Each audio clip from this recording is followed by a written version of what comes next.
तो कक्षा 10वीं के सभी विद्यार्थियों, आज हम आपकी समाजी विज्ञान का वार्षिक परीक्षा का जो पेपर है उसका सेट बी का पूरा सॉल्यूशन देखेंगे। आप बिल्कुल भी चिंता मत करिएगा, एक से लगाकर टोटल जितने भी 23 प्रश्न हैं 23 प्रश्नों तक का पूरा सॉल्यूशन एक ही वीडियो में कवर करेंगे। ठीक है, वीडियो चाहे लंबा हो, ठीक है, लेकिन पूरा सॉल्यूशन एक साथ दूंगा। तो बिना किसी देरी के वीडियो करते हैं स्टार्ट। देखिए क्वेश्चन नंबर जो 1 है इससे लगाकर क्वेश्चन नंबर का जो 5 तक के, ठीक है, ये पिछले वीडियो में कवर कर ली थी। आज हमारा जो उद्देश्य है वो है 6 से लगाकर क्वेश्चन नंबर 23 तक का सॉल्यूशन देना। तो बिना किसी देरी के वीडियो को करते हैं स्टार्ट। देखिए पहला प्रश्न पढ़ेंगे यहाँ पर, जैव और अजैव संसाधन क्या है होते हैं, उदाहरण दीजिए। सारे के नोट्स तैयार करें, बहुत ही मेहनत के लिए आपसे, ठीक है, आपको अच्छे अंक प्राप्त हो इसलिए यहाँ पर मेहनत की जा रही है। तो जैव और अजैव संसाधन क्या होते हैं, ठीक है, उदाहरण दीजिए। ऐसे संसाधन जिनकी प्राप्ति किससे हो रही है, जीव मंडल से होती है। किससे, जीव मंडल से, उसे जैव संसाधन कहते हैं। जिसमें जीन व्याप्त होता है, यानी कि यहाँ पर जीव है, ठीक है, यहाँ पर बच्चों ने तैयार किए तो थोड़ी सी मिस्टेक कर दी है। तथा जिसमें क्या है, जीव व्याप्त है, मानव है, वनस्पति जात है, पशुधन, इनमें सब में क्या है, जान है, कुल मिलाकर बात है। अजैव संसाधन किन्हें कहेंगे, ऐसे संसाधन जो निर्जीव वस्तुओं से बने होते हैं। किससे बने होते हैं, निर्जीव, उन्हें कहते हैं अजैव। उदाहरण के लिए चट्टान, धातुएं, कोयला, गैस आदि। स्क्रीनशॉट ले लीजिएगा, ठीक है। अब इसी के अथवा वाला जो प्रश्न है वहां देखिए क्या है, प्रश्न को देखते हैं। मृदा अपरदन किसे कहते हैं, ठीक है, तो आइए मृदा अपरदन को समझ लेते हैं। तो देखिए मृदा अपरदन, अपरदन का मतलब होता है कटाव या बहाव, ठीक है, ध्यान समझिएगा, कटाव या बहाव। तो मृदा का जो कटाव होगा या उसका बहाव होगा उसकी प्रक्रिया को क्या कहते हैं, मृदा अपरदन कहते हैं। 2 नंबर का, ज्यादा लंबा चौड़ा लिखने की आवश्यकता नहीं है, ठीक है। तो मृदा के कटाव और उसके बहाव की प्रक्रिया को क्या कहते हैं, मृदा अपरदन कहते हैं। अगला देखते हैं, पवन अपरदन किसे कहते हैं। देखिए पवन अपरदन, ध्यान से समझिए, पवन अपरदन का मतलब क्या है, अपरदन का मतलब यह बताया हमने, कटाव या बहाव। तो भैया देखिए पवन यानी कि हवा, हवा के द्वारा जब मिट्टी ठीक है बहेगी, उड़ेगी, तो ठीक है, आप जानते हैं कि हवा के द्वारा क्या है, मिट्टी एक स्थान से दूसरे स्थान पर उड़कर जाएगी, बस यही कहलाएगा आपका पवन अपरदन। देखिए पवन द्वारा मैदान अथवा ढालू क्षेत्र से मिट्टी यानी कि मृदा को उड़ा ले जाने की प्रक्रिया, ठीक है, किसके द्वारा, हवा के द्वारा जो मिट्टी है उसको उड़ाने की प्रक्रिया, यानी कि उसको एक स्थान से दूसरे स्थान पर ले जाने की प्रक्रिया। देखिए बहुत ही आसान और सरल तरीके से समझा रहा हूं, यही प्रश्न आएंगे, हुबहू आएंगे, पूरी गारंटी, आप अच्छे से कंप्लीट करिए, ठीक है। जिन बच्चों को भरोसा है वो कंप्लीट करिएगा, ठीक है। यही मैंने कोचिंग में भी पढ़ा है, यही मैं आपको बता रहा हूँ, ठीक है। आप और कोचिंग में कोई मतभेद नहीं है, आप भी मेरे एक परिवार की तरह हैं और हमारा उद्देश्य यही है कि आप अच्छे अंक प्राप्त करें, ठीक है। तो हवा के द्वारा मैदान अथवा ढालू क्षेत्र में मिट्टी को उड़ा ले जाने की प्रक्रिया क्या कहलाती है, पवन अपरदन कहलाती है। चलिए इसके बाद अगला देखिए, अगला है समोच्च जुताई किसे कहा जाता है। क्या है प्रश्न आपका, समोच्च जुताई।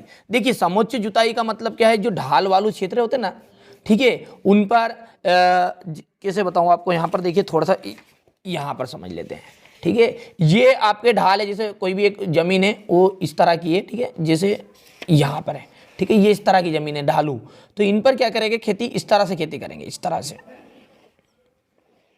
ठीक है, इस तरह से, ताकि यहाँ से जो मिट्टी बहे वो यहाँ आकर रुक जाए, यहाँ से थोड़ी बहुत यहाँ रुके, यहाँ रुके, इस तरह मिट्टी का जो कटाव है वो थोड़ा सा, मिट्टी का कटाव तो होगा भैया, जैसे आप जानते हैं कि ढालू क्षेत्र थोड़ा बहुत होगा पर उनको काफी हद तक रोका जा सकता है, बस इसे कहते हैं समोच्च जुताई। देखो ढाल वाली भूमि पर समोच्च रेखाओं के समांतर, ठीक है, ढाल वाली जो भूमि है उस पर समोच्च रेखाओं के समांतर हल चलाने से ढाल के साथ जल के बहाव की गति क्या हो जाती है, घट जाती है, इसे ही समोच्च जुताई कहा जाता है, ठीक है। अब इसके बाद अगला प्रश्न है क्वेश्चन नंबर 8। देखिए आपके पूरे पेपर का ही सॉल्यूशन दे रहा हूं, बार बार पेपर नहीं बताएंगे, ठीक है। यहां पर देख लीजिए, ये रबी और खरीफ की फसलों के नाम, ठीक है भैया। तो यहां पर आप अगला प्रश्न यही है आपका कि रबी और खरीफ की फसलों के नाम। देखिए रबी का मतलब क्या होता है, देखिए ये तो यहाँ पर बहुत सारे नाम लिखे, पर आपको याद रखने की एक ट्रिक बताता हूँ, ठीक है। रबी, रा से रबी हो गया है, ठीक है, खा से खरीफ हो रहा है, पर दोनों में अंतर देखिए, इसमें 3 आपके क्या है अक्षर है, इसमें 2 अक्षरों से मिलकर बनाए। तो जिसमें 3 अक्षर है यानी कि सोयाबीन और गेहूं, 2 ध्यान नाम दीजिए, तो सोयाबीन और एक गेहूं, दोनों में आप बताइए छोटा कौन है? गेहूं, लिखने में गेहूं छोटा रहेगा, तो यहां पर रबी भी देखिए छोटा है, गेहूं भी छोटा। खरीफ यानी कि सोयाबीन और खासे खरीफ, खासे सोयाबीन हो जाएगा। ठीक है भैया, तो यहां से ध्यान से रख लीजिए बात को कि देखिए गेहूं आ गया इसमें। अब गेहूं के साथ साथ आप जो समझ गए जो जो आइटम बोए जाते हैं, जो मटर, चना, सरसों, ठीक है, ये मुख्य रूप से कौन सी रबी की फसल है, ठंड में बोई जाने वाली फसल। खरीफ जो है बरसात में बोएंगे, तो यहाँ इसमें सोयाबीन आएगा, मक्का आएगी, चावल आएगी, बाजरा आएगा, तुअर आएगी। देखिए बहुत सारे बच्चों के मन में ये रहता है विचार कि जो मक्का है वो तो ठंड में भी बोते, गर्मी में भी बोते, पर लेकिन जो मुख्यतः है इसको फसल ये मुख्य रूप से बोई जाती है खरीफ में, ठीक है ना, बारिश में, इसलिए इसको खरीफ की फसल कहा जाता है। ठीक है, एक बच्चे ने कमेंट किया था पहले वीडियो में कि मक्का जो है सर वो तो रबी की फसल भी हो सकती है क्योंकि रबी में भी बोई जा सकती है, तो नहीं भैया, ठीक है, मक्का जो है वो खरीफ की फसल के अंतर्गत आएगी क्योंकि उसका जो बोने का सीजन रहेगा था वो सिंपल सी बात है बारिश में बोई जाती है। अब देखिए भारत में उगाए जाने वाली मुख्य रेशेदार फसलें कौन कौन सी है? तो देखिए मुख्य रेशेदार फसलें, कपास। देखिए रेशेदार फसल का मतलब क्या है? जिनसे रेशे प्राप्त हो, ऊन प्राप्त हो, ठीक है, कपास, जूट, सन और प्राकृतिक रेशम भारत में उगाई जाने वाली 4 मुख्य रेशेदार फसलें हैं। आधारभूत उद्योग किन्हें कहते हैं या इनसे क्या से उदाहरण सहित समझाइए। देखिए आधारभूत ऐसे उद्योग जो अन्य दूसरे उद्योगों के लिए क्या करें? आधार का काम करें, नीचे नींव का काम करें, तो वे उद्योग जो अन्य उद्योगों के आधार होते हैं, क्या होते हैं? वे उद्योग जो अन्य उद्योगों के क्या होंगे? आधार होते हैं। इनके उत्पादन अन्य उद्योगों के निर्माण तथा संचालन के काम आते हैं, जैसे लोहा इस्पात उद्योग हो गया, तांबा प्रगलन उद्योग हो गया, एल्यूमिनियम प्रगलन उद्योग हो गया। ठीक है, तो ये सब उद्योग कौन से उद्योग है? आपके आधारभूत उद्योग। सिंपल सी बात है, समझ में आ चुकी होगी। आधारभूत उद्योग क्या है कि जो दूसरे उद्योगों के लिए आधार का काम करेंगे, ठीक है, तथा उनके संचालन और उनके निर्माण के काम में आते हैं, बस वो कहलाएंगे आपके आधारभूत उद्योग। चलिए अगला देखते हैं, वायु प्रदूषण को नियंत्रित करने के उपाय। देखिए वायु प्रदूषण को नियंत्रित करने के उपाय, जैसा कि आप सब जानते हैं क्योंकि ये उद्योग से रिलेटिव चैप्टर का क्वेश्चन है, तो सारे जो पॉइंट रहेंगे वो उद्योगों से संबंधित ही रहेंगे। कारखानों की चिमनियों को ऊंची बढ़ानी चाहिए, ठीक है, उद्योगों में कम से कम प्रदूषण करने वाली प्रौद्योगिकी को अपनाना चाहिए, यानी कि कारखानों में क्या करना पड़ेगा कि जो कम प्रदूषण फैलाए वैसी प्रौद्योगिकी, ऐसी टेक्नोलॉजी अपनानी चाहिए। प्रदूषणकारी उद्योगों को शहर से दूर स्थापित करना चाहिए, ठीक है, तो ये 2 नंबर का है, 3 लिख दिए, कोई दिक्कत नहीं है। इसमें सड़क परिवहन के कोई 2 गुण बताने हैं, ठीक है, तो देखिए सड़क परिवहन का मतलब है कि जो सड़क है उसके कारण कौन कौन सी हमको विशेषताएं मिली, कौन कौन से हमको लाभ हुए, वही चीज़ आपको इसके अंतर्गत लिखनी है। जो सड़कें हैं वो उबड़ खाबड़ जगहों पर भी बनाई जा सकती है। आप जैसा कि जानते हैं कि रेल से यदि तुलना करें तो जो रेल है वो सीधी रेखा में गमन करेगी, ठीक है, इस उबड़ खाबड़ जगहों पर नहीं चलेगी रेल, लेकिन जो हमारी सड़क है वो उबड़ खाबड़ क्षेत्रों में चला जाएगी। साथ ही साथ सड़कें जो है गाँवों को किससे जोड़ती है? शहरों से जोड़ती है। छोटी और कम दूरियों के लिए तीव्र गति के परिवहन के लिए सड़कें जो है द्वारा ही संभव है, ठीक है, मतलब छोटी और कम दूरी की जो वस्तुएं ले जाएंगे, मतलब कुल मिलाकर बात है कि कम दूरी तक पहुंचाएं, जैसे मान के चले 4-5 किलोमीटर तक सामान ले जाना तो वहां पर रेल का प्रयोग नहीं करेंगे। लंबी दूरी के लिए रेल है, लेकिन कम दूरियों के लिए और छोटी मोटी वस्तुओं को तीव्र गति से ज़्यादा तेज स्पीड से पहुंचाने के लिए सड़क के द्वारा इसे संभव बनाया जा सकता है। तो 3 लक्षण यहाँ पर आपको बता दिए गए हैं, कंप्लीट कर लीजिएगा। चलिए इसके बाद है अगला है परिवहन के साधन तथा संचार के साधनों में अंतर। देखिए परिवहन के साधन और संचार के साधन, देखिए परिवहन का मतलब क्या है? वो धरती पर चलते जो। संचार मतलब क्या है? जो विद्युत तरंगों से संचरित होंगे, तो ये जल, धरातल और वायु पर चलते हैं, ठीक है, जल में भी चलेंगे, धरती पे मतलब धरती पर ही रहेगा सारी चीज, पर ये जो है ये विद्युत तरंगों से संचरित होते हैं। परिवहन के साधन यात्रियों एवं वस्तुओं को एक स्थान से दूसरे स्थान तक ले जाने में सहायता करते हैं। क्या करते हैं? परिवहन के जो साधन हैं वो यात्रियों एवं वस्तुओं को एक स्थान से दूसरे स्थान तक ले जाने में सहायता करेंगे, लेकिन जो ये विद्युत तरंगों से संचरित होंगे, तो यहाँ पर दूसरा पॉइंट है, ठीक है, थोड़ा सा बच्चों ने लिखा हुआ है कॉपी, तो थोड़ा सा यहाँ पर उन्होंने उनके हिसाब से लिख दिया, वो तो आपको मैं क्वेश्चन आंसर उपलब्ध करा रहा हूँ इसलिए वीडियो बना दिया, ठीक है, अच्छे से कंप्लीट करिएगा। पर आप संचार के साधन सूचनाओं और संदेशों का आदान प्रदान करते हैं। तो ये दो अंतर आपके हो चुके हैं। अगला है क्वेश्चन नंबर 11 में है, रेल परिवहन कहां पर अत्यधिक सुविधाजनक परिवहन का साधन है, ठीक है, तथा क्यों। जो रेल परिवहन है वो कहां पर अत्यधिक, मतलब रेल परिवहन के आपको यहां पर गुण बताने, कुल मिलाकर बातें आपसे पूछ ले कि रेल परिवहन के गुण बताइए, तो वो यही रेल परिवहन के गुण है। देखिए, भारत में जो रेल परिवहन है वस्तुओं और यात्रियों के परिवहन का प्रमुख साधन है। रेल परिवहन ने मैदानी भागों में अत्यधिक सुविधाजनक है, क्योंकि रेल यात्री तथा माल ढोने का यहाँ प्रमुख साधन है। जो रेल है वो किनको, यात्री और माल ढोने का एक प्रमुख साधन है। रेल एक परिवहन से कई तरह के कार्य एक साथ किए जा सकते हैं, जैसे व्यापार, तीर्थ यात्रा, ठीक है, यहाँ पर आ जाएगा तीर्थ यात्रा, माल की ढुलाई आदि, ठीक है भैया। चलिए आगे बढ़ाते हैं। राज्य राजमार्ग से क्या आशय है, राज्य राजमार्ग, देखिए वे सड़कें जो राज्यों के विभिन्न जिलों को आपस में राजधानी से जोड़ेगी, ठीक है, ध्यान समझिए, जो राज्यों के विभिन्न जिलों को आपस में किससे जोड़ेगी, हमारी राजधानी से जोड़ेगी, वो राज्य राजमार्ग कहलाती है वे सड़कें, ठीक है, या फिर वो ऐसी सड़कें राज्य राजमार्ग सड़कें कहलाएगी और ऐसा मार्ग आपका राज्य राजमार्ग कहलाएगा। इसे राज्य महामार्ग भी कहते हैं। इसके विकास एवं रखरखाव की जिम्मेदारी किसकी होती है, राज्य सरकार की होती है। चलिए क्वेश्चन नंबर 12 की ओर बढ़ते हैं। तो क्वेश्चन नंबर 12 यहां पर देखिए, हायर परचेस क्या व्यवस्था थी। हायर परचेस जो है ऐसी व्यवस्था थी जिसमें खरीदार वस्तुएं कर्जे पर खरीदते थे और उनकी जो कीमत है वो उन्हें साप्ताहिक या मासिक किस्तों में चुकाई जाती थी। जो आजकल ये जो नाम है आप समझ सकते हैं, जिसको हम समूह कहते हैं। आज हर गांव में, ठीक है, समूह चलता है, उसमें क्या होता है, इनकी किस्त होती है 15 दिन की, कि 20 दिन की, 1 माह की, ठीक है। तो यहाँ पर या फिर साप्ताहिक 7 दिन की किस्त, जो भी है वो यही क्या है, हायर परचेस है। तो हायर परचेस एक ऐसी व्यवस्था थी जिसमें खरीदार वस्तुएं किस पर लेते थे, कर्जे पर, और उनकी कीमत साप्ताहिक या मासिक किस्तों में चुकाई जाती थी, ठीक है। अब है अगला, वीटो या निषेधाधिकार का क्या अर्थ है, ठीक है।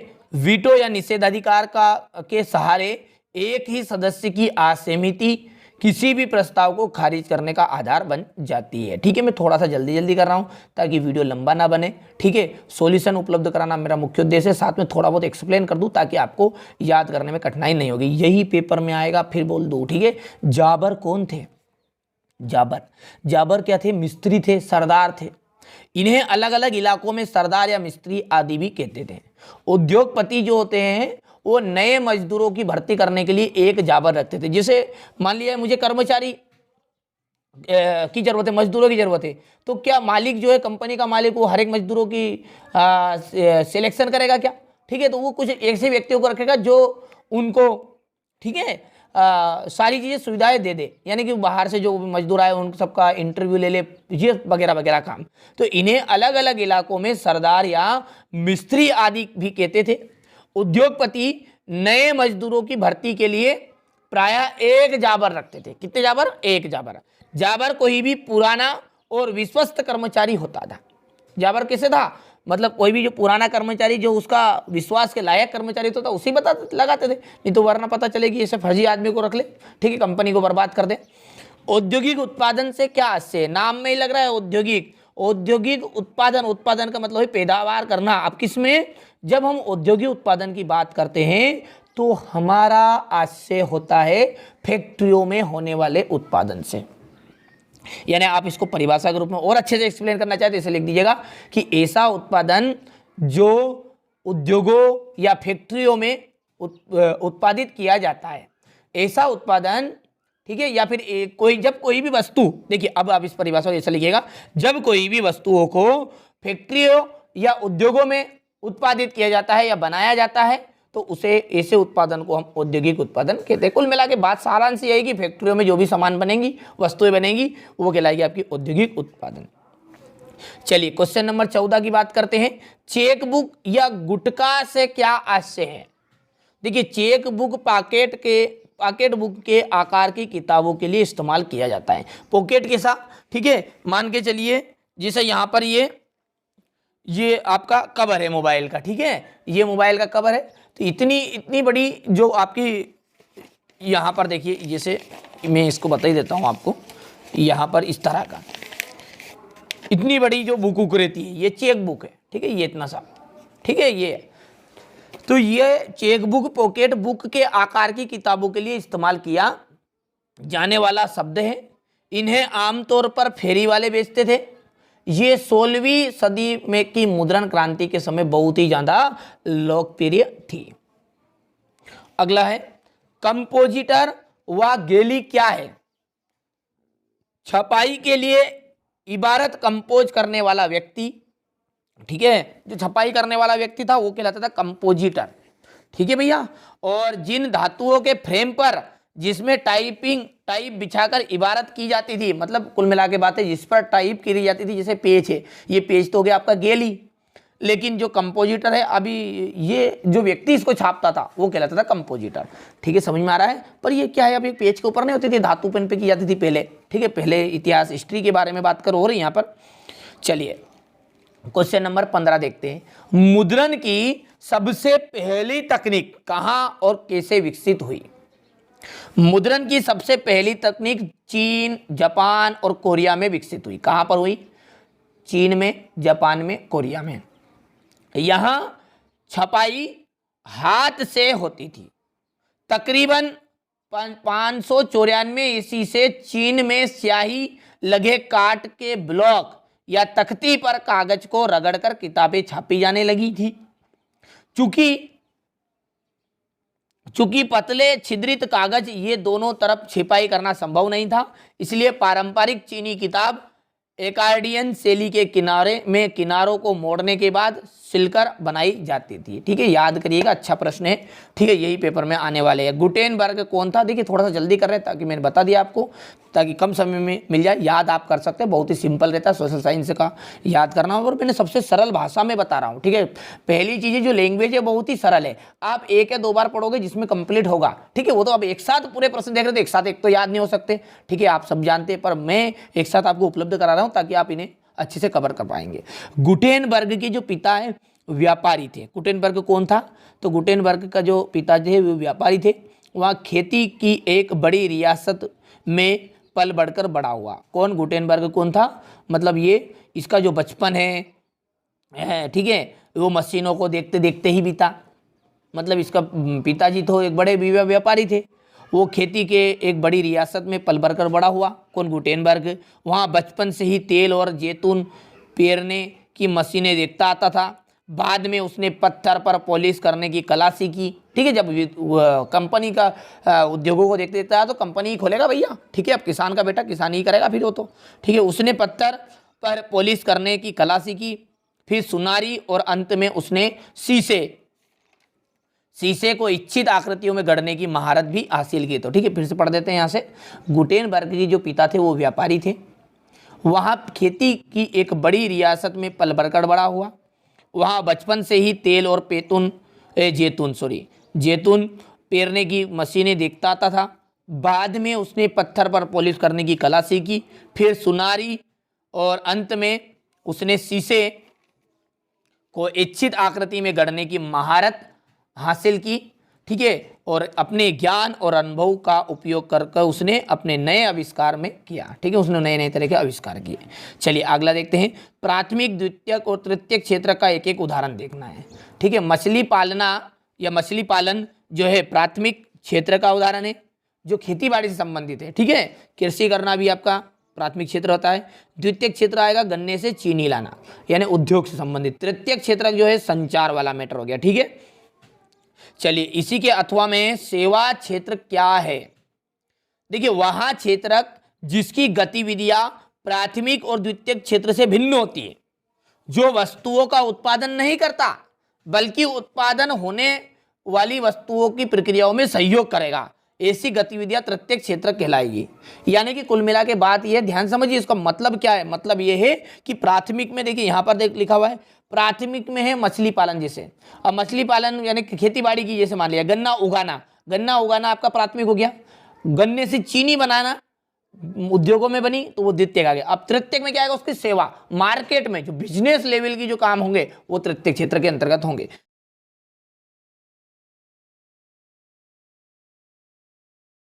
एक बहुराष्ट्रीय कंपनी वहां है जो एक से अधिक राष्ट्रों में उत्पादन करेगी।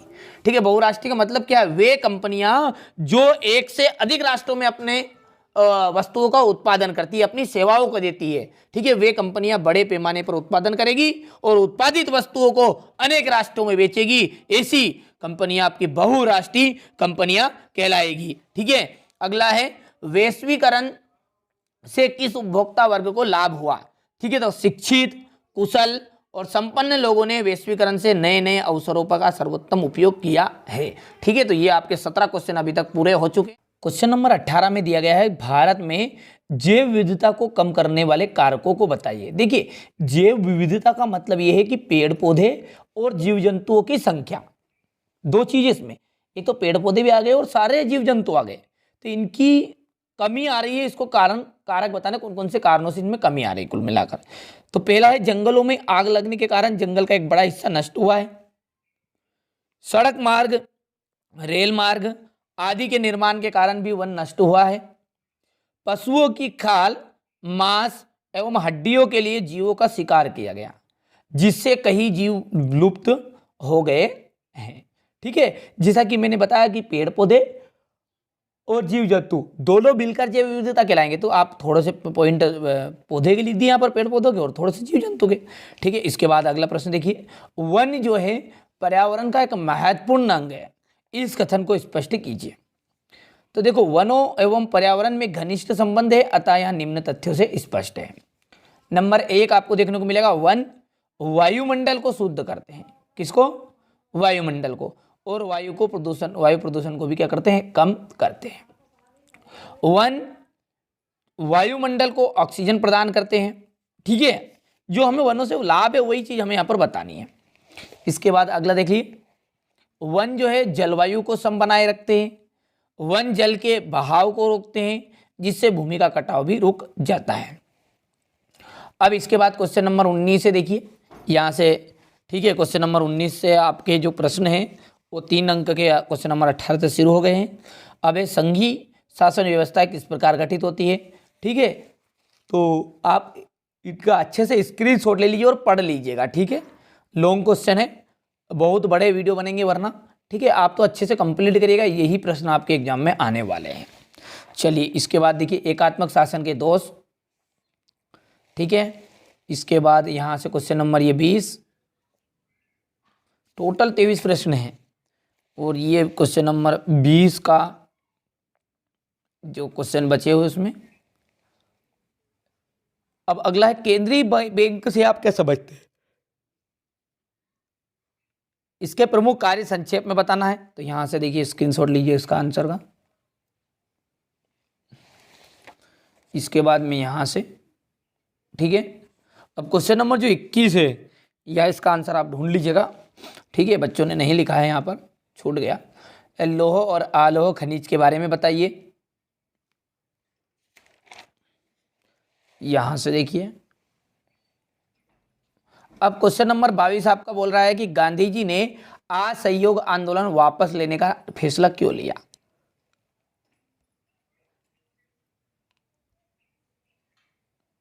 बढ़िया से स्क्रीनशॉट लीजिए, आप अच्छे से कंप्लीट करिएगा, पढ़िएगा, यही प्रश्न आने वाले हैं वार्षिक पेपर में आपके। पहले विश्व युद्ध ने भारत में राष्ट्रीय आंदोलन के विकास में किस प्रकार योगदान दिया। यहाँ से स्क्रीनशॉट लीजिए इसका। ठीक है, ये प्रश्न हुए, आंसर इसका, ये दूसरा स्क्रीनशॉट। और क्वेश्चन नंबर जो 23 इसमें, किसी भी राजनीतिक दल में क्या गुण होते हैं। ठीक है, तो ये है अपने विचारों के समर्थन में निरंतर जनमत तैयार करना। स्क्रीनशॉट के माध्यम से आप इसे कंप्लीट कर लीजिएगा। और अब ये अंतिम यहाँ पर, और क्षेत्रीय दल और राष्ट्रीय दल में अंतर, 3 अंतर है, 1 पॉइंट और बच्चों ने यहाँ पर नहीं लिखा, 4 नंबर का विषय आएगा। तो ये मैंने आपको, ठीक है, टोटल जो 23 प्रश्न हैं आपके यहाँ पर देखिए, 23 प्रश्न हो चुके हैं। थोड़ा सा इस कॉपी को बंद कर देते हैं। अब यहाँ पर देखिए 23 प्रश्न है, और ये आपका सेट बी है सोशल साइंस का। यदि सेट ए नहीं देखा तो सेट ए को कंप्लीट करिएगा। ये इन चारों सेट से यानी कि ए बी सी डी, तो बी तक कंप्लीट करा दिए। सी और डी की लिंक भी डिस्क्रिप्शन में मिलेगी आपको। एक सेपरेट प्ले लिस्ट बना दी गई है 10th क्लास की। उस 10th क्लास में ऑल सब्जेक्ट यानी कि मैथ्स, साइंस, सोशल साइंस, सारे ए टू जेड सारी चीजें सब्जेक्ट को देखने को मिलेंगे। तो चैनल अभी तक सब्सक्राइब नहीं किया तो सब्सक्राइब करिएगा और इन्हीं को कंप्लीट करिएगा। इन्हीं से आपके वार्षिक पेपर में आने वाले हैं। ठीक है, 100% गारंटी, बिल्कुल भी चिंता नहीं करनी है। ठीक है।